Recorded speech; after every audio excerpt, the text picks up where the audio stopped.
Perkenalkan, nama saya Afin Anifatul Istiani. Di sini saya perwakilan dari kelompok pengusaha. Saya akan menjelaskan tugas kelayakan bisnis terhadap UMKM di Indonesia menggunakan beberapa aspek. Aspek yang pertama adalah pemasaran, aspek yang kedua adalah teknis, aspek yang ketiga adalah keuangan, dan aspek yang keempat adalah ekonomi.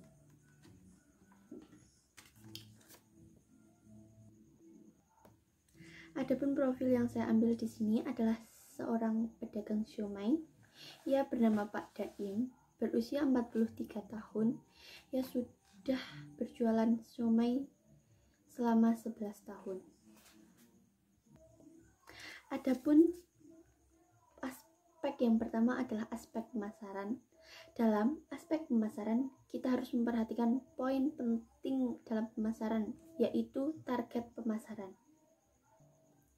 Usaha akan dikatakan berhasil apabila kita mampu mendistribusikan produk kita ke konsumen kita. Nah, pedagang siomay ini mendistribusikan produknya dengan cara menargetkan anak sekolahan sebagai pembelinya, ataupun ia berkeliling kampung untuk mencari pembelinya. Yang kedua yaitu pesaing. Bagaimana kita dapat bersaing dengan penjual-penjual siomay yang lainnya. Seperti pedagang siomay ini, dia tahu siapa saja yang menjual siomay dan apa yang harus dilakukan si penjual siomay itu. Yang ketiga adalah strategi pengembangan usaha. Strategi yang dilakukan oleh pedagang siomay ini menetapkan satu porsinya adalah 3.000. Strateginya adalah ia harus tetap konsisten dengan harga 3.000. Ia dapat memperhatikan cita rasanya. Ia juga menerapkan sistem delivery order atau dapat menerima pesanan. Lalu, aspek yang kedua adalah aspek teknis. Aspek teknis ini membicarakan tentang alat, bahan, dan modal. Adapun alat yang diperlukan oleh pedagang siomay ini adalah alat pengukus, pisau,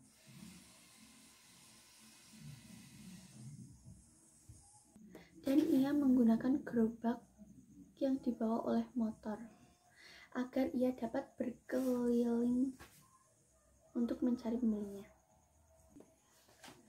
Adapun bahan-bahan yang digunakan, ia langsung membelinya di pasar.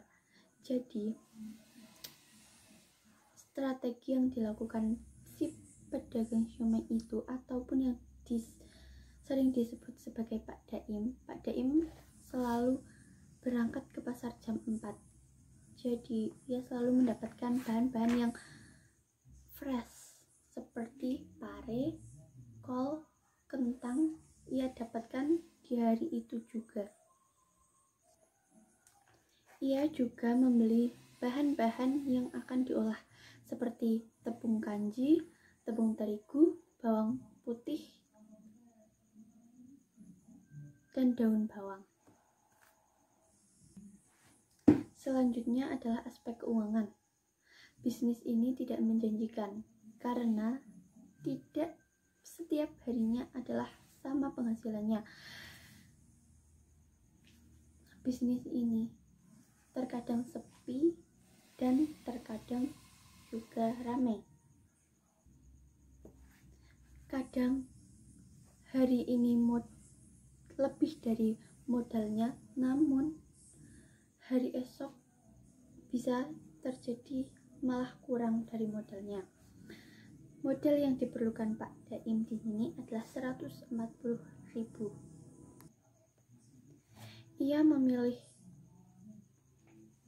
kesimpulan yang saya ambil di sini adalah bisnis siomay, pedagang siomay keliling belum memenuhi standar UMKM di Indonesia.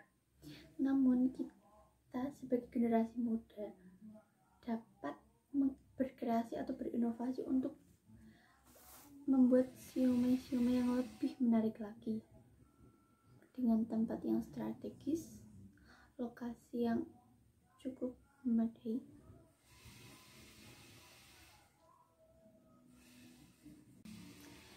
Itulah review wawancara pedagang siomay dari saya. Kurang lebihnya mohon maaf apabila ada kesalahan dalam pengucapan kata.